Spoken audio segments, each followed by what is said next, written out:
Picture the Sahara Desert. Now picture it green. Not a metaphor, not a thought experiment, an actual documented period in human history when one of the driest, most hostile places on the planet was instead a sprawling savanna dotted with lakes, rivers, hippos, giraffes, and crocodiles, soaked by monsoon rains that fell so consistently for so many thousands of years that early humans built entire settlements directly into rock shelters carved by water that no longer exists there today. That period is called the African Humid Period, and it ran for roughly 10,000 years. Rain that, in some regions, simply never seemed to stop, and the humans living through it didn't just survive. They thrived, painted thousands of images of swimming figures and water buffalo onto cave walls, and left behind a genetic and archaeological record so detailed that scientists are still extracting ancient DNA from their bones today, piecing together exactly who these people were and how they managed to build entire lives around a climate that has since completely vanished from the region without a trace of its former lushness remaining. So here's the actual question worth asking. How do you survive endless rain when you have no concrete, no waterproof tarps, no rubber boots, and no umbrellas? When the sky simply doesn't stop, season after season, sometimes for years at a stretch, with no forecast and no warning of when it might finally let up? The answer involves geological water reservoirs hidden underground, animal hides engineered with more precision than people realize,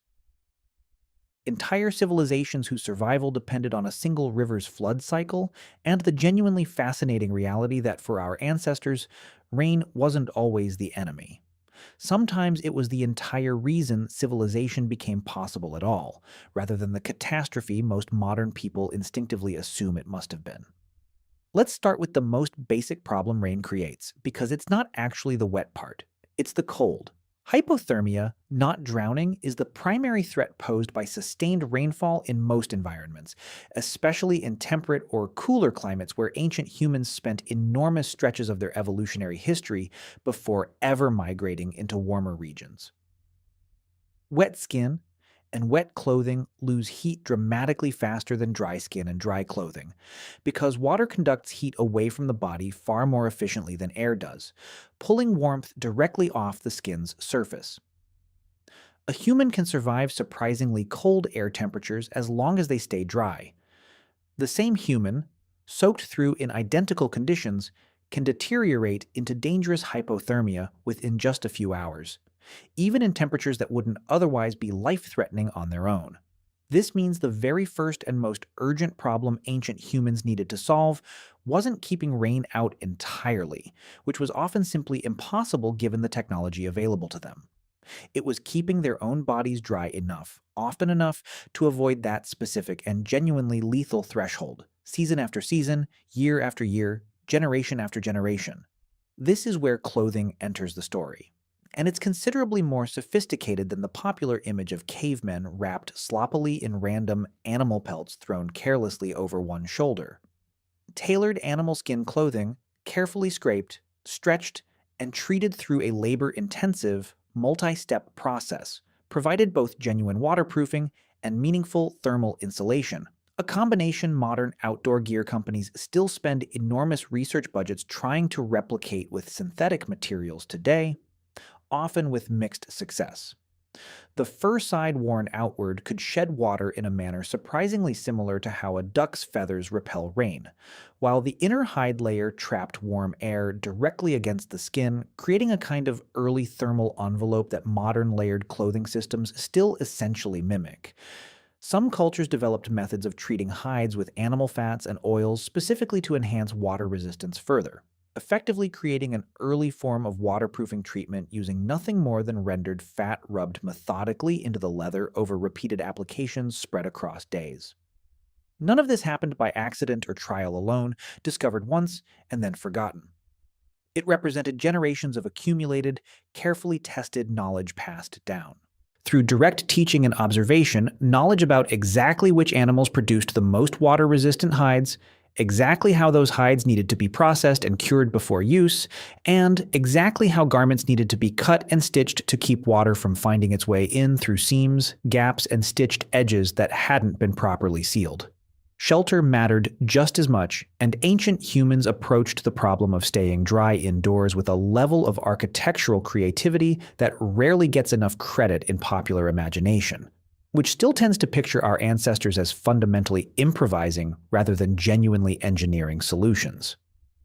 Caves and natural rock shelters were the obvious first solution wherever the local geology cooperated. And there's a reason so much of what we know about prehistoric life comes specifically from cave sites scattered across the globe, from Europe to Africa to Asia. Caves offer something rain cannot easily defeat: an already complete, naturally engineered roof carved by water and time long before any human ever needed it, with walls thick enough to stay dry regardless of how long a storm lasted outside or how heavily it fell against the surrounding rock.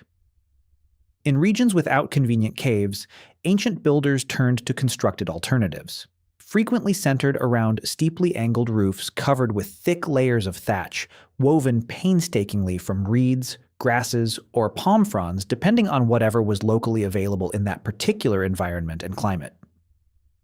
The steep angle wasn't a stylistic choice made for appearances or tradition alone.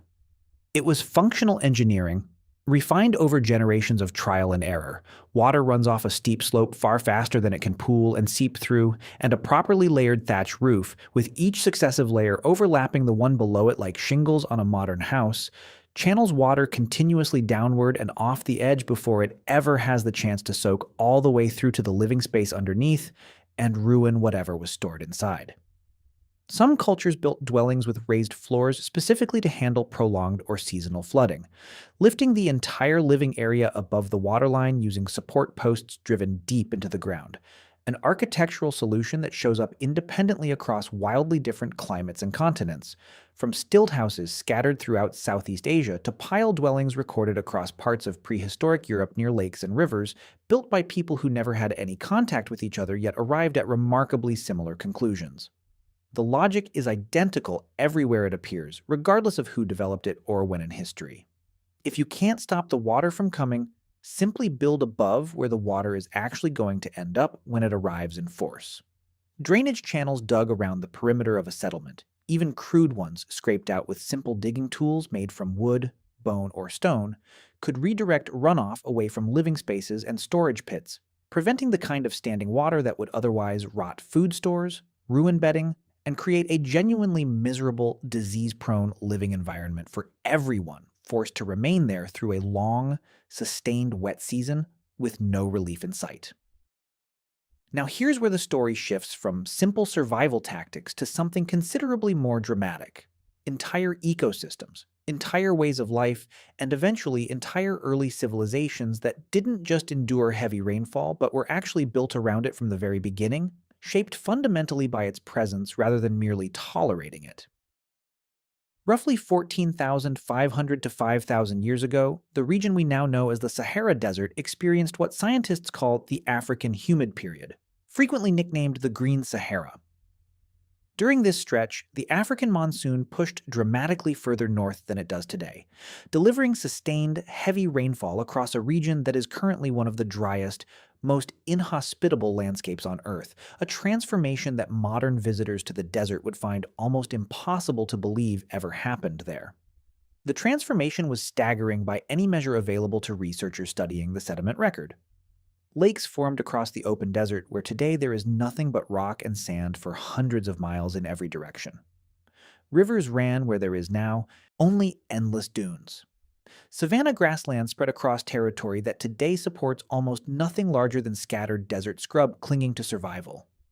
And ancient rock art discovered scattered across this region, first documented by a German explorer crossing the area by caravan in the mid-1800s, depicts a world that seems almost impossible to reconcile with the Sahara most people picture today. Swimmers, hippos, giraffes, elephants, and herds of cattle being driven by groups of hunters, painted onto rock surfaces in a landscape that today couldn't support a single one of those animals for more than a few hours before the heat and lack of water became fatal to any creature unfortunate enough to find itself stranded there.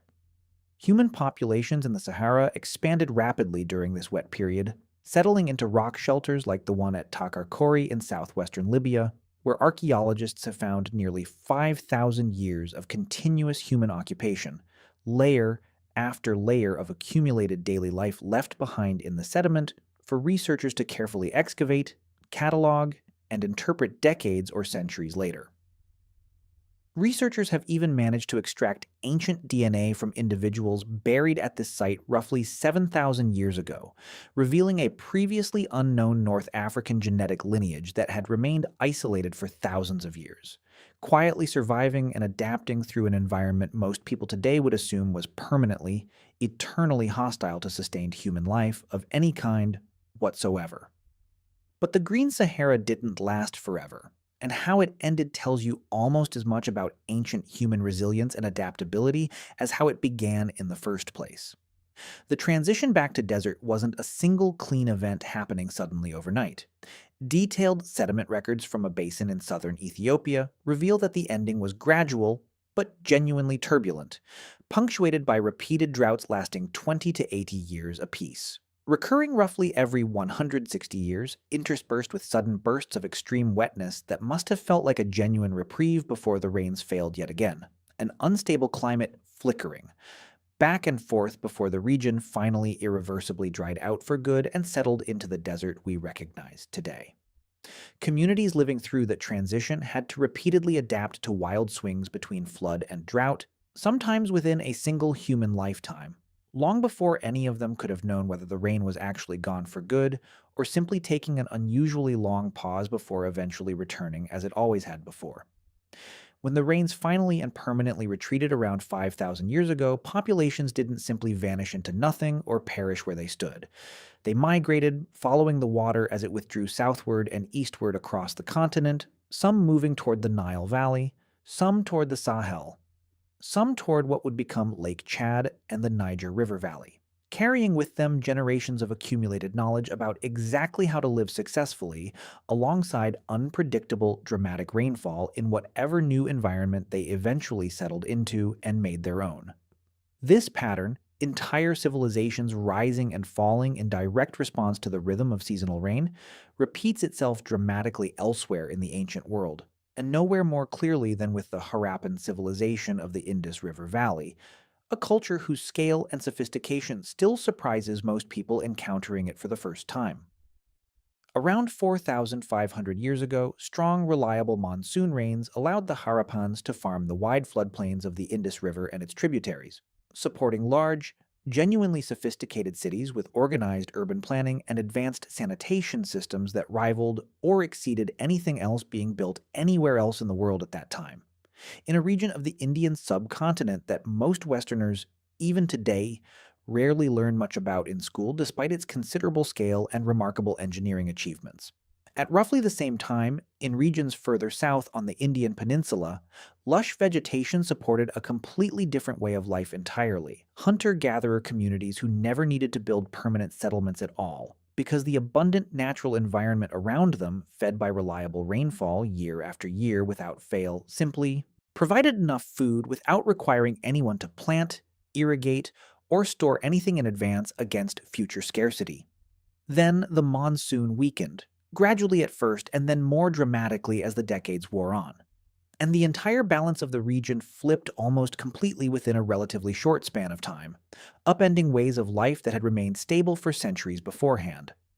The Harappans' agriculture, which had depended entirely on those strong, predictable seasonal rains arriving reliably on schedule every year, began to fail across the floodplain as the rains grew thinner and less dependable, and their once thriving cities were progressively abandoned in favor of smaller settlements clustered in the foothills of the Himalayas, closer to whatever water sources remained reliable as the broader regional climate continued to shift beneath them.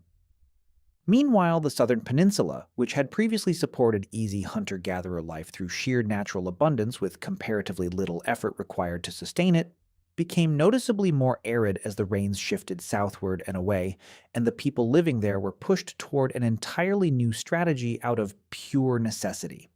permanent farming settlements, something they had never needed before the climate forced their hand into a fundamentally different way of organizing their entire society. One civilization collapsed because the endless rain it depended on disappeared from the region it had built its entire existence around. Another one was born specifically because the easy natural abundance it depended on dried up at almost the exact same historical moment elsewhere on the same subcontinent. Rain, or its sudden and unwelcome absence, didn't just shape how individual people survived day to day in any given season. It directly shaped which entire way of life a region's population was eventually forced to adopt for generations afterward, reshaping social structures, settlement patterns, and economic systems in the process.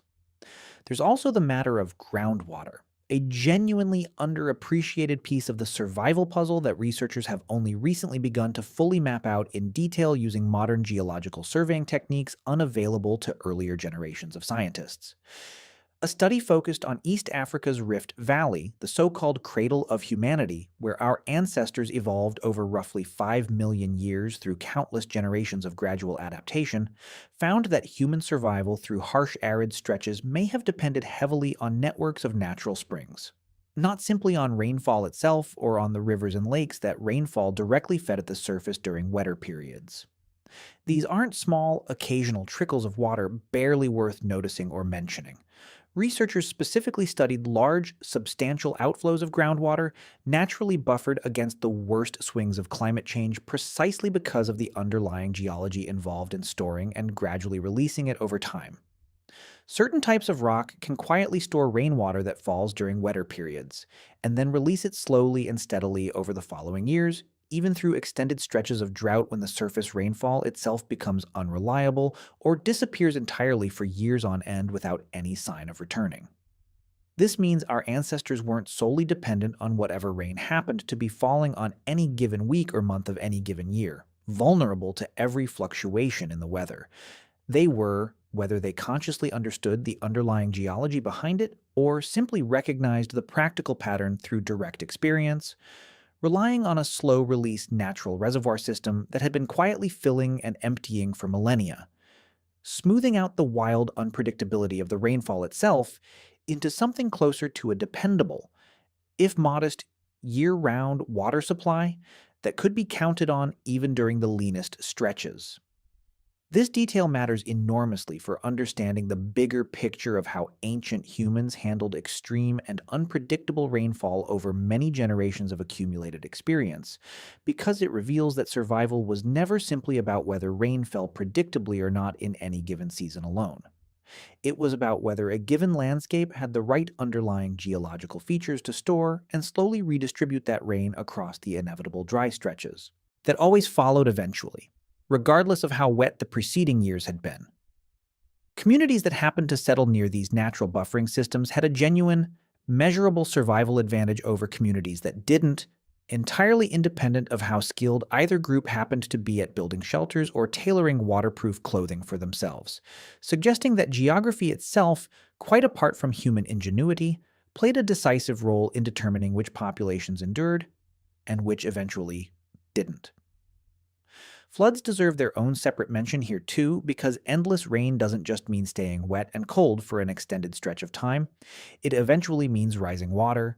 and ancient humans developed remarkably consistent strategies for managing that specific threat across completely unrelated regions of the world that had no meaningful contact with each other across vast distances and centuries. The earliest known systematic flood management strategies date back roughly to 7600 BC, marking what researchers studying this history describe as the prehistoric era of organized flood response, long before any of the more famous ancient civilizations had even been founded. Communities living along major rivers, the Nile in Egypt and the Tigris and Euphrates in Mesopotamia, being the most famous and well-documented examples available to historians today, eventually learned not just to tolerate seasonal flooding as an unfortunate inconvenience to be endured, but to actively depend on it for their entire way of life and economic survival. The Nile's predictable annual flood deposited a fresh layer of nutrient-rich silt across the surrounding floodplain every single year, without fail, effectively refertilizing farmland on a reliable schedule without any human labor required to make it happen on their own through artificial means. Ancient Egyptian agriculture wasn't built around avoiding the flood at all costs, the way a modern city might approach a rising river with dread. It was built entirely around the flood instead, with the timing of planting, harvesting, and even major religious festivals organized directly around when the waters were expected to rise and eventually fall back again each year in a cycle the entire civilization came to depend upon completely. But that same dependence on regular flooding required real, sophisticated engineering whenever the flood arrived with more force than expected or anticipated, threatening to tip from beneficial into destructive. Many ancient rulers and local leaders built dams and earthen embankments specifically to protect settlements, granaries, and farmland from flooding that exceeded the useful, beneficial range and tipped over into genuine, costly destruction instead of the gentle renewal everyone had come to expect. This represents a genuinely sophisticated risk calculation that ancient engineers were making constantly, season after season, year after year, generation after generation. How do you build infrastructure that welcomes a moderate, beneficial flood while still protecting your entire community from a catastrophic one, when both can look almost identical in their opening hours before anyone actually knows how high the water is going to climb before it finally crests and begins to recede back to normal levels? Pulling all of this together, the picture that emerges of how ancient humans survived endless rain isn't one of passive endurance, simply hunched miserably under shelter and waiting helplessly for the sky to eventually clear on its own. It's a picture of active, sophisticated adaptation unfolding across multiple overlapping fronts at once, refined patiently over countless generations of accumulated trial, error, and hard-won knowledge passed carefully down. Clothing engineered specifically to keep bodies dry and warm even when constantly exposed to driving rain day after day without relief. Shelters designed with steep, water-shedding roofs, raised floors, and carefully dug drainage channels, each one solving a specific practical problem posed directly by sustained precipitation in that particular environment and climate. Entire migration patterns that tracked the retreat and advance of monsoon systems across thousands of years, moving entire populations toward water as it shifted rather than stubbornly remaining in places the rain had permanently abandoned for good with no hope of return. Underground geological reservoirs that smoothed out the worst unpredictability of surface rainfall into something communities could actually plan their entire lives around with some real confidence. And entire agricultural systems in places like Egypt and the Indus Valley that didn't merely survive seasonal flooding as a recurring threat to be managed, but were deliberately built to depend on it completely, transforming what could have easily been an annual catastrophe into the very foundation of organized civilization itself for thousands of years afterward. The Sahara was once green because the rain simply never seemed to stop, for roughly 10,000 years at a stretch, reshaping an entire continent's climate and ecology in the process from top to bottom. And the humans living through that astonishing, sustained deluge didn't just scrape by on the margins of bare survival, waiting for it all to end. They built rock shelters that still stand today for archaeologists to study and marvel at. They created art that still moves people who see it scattered across cave walls thousands of years later, depicting a world that has since completely vanished from the landscape without leaving any other trace behind. And they left behind a genetic record that scientists are still carefully piecing together in laboratories right now, all in an effort to better understand exactly how an entire population adapted, generation after generation, to a world defined almost entirely by water falling endlessly from the sky above them, season after season, for longer than most modern civilizations have even existed. Rain wasn't simply something ancient humans had to grimly survive and endure as a hardship to be tolerated.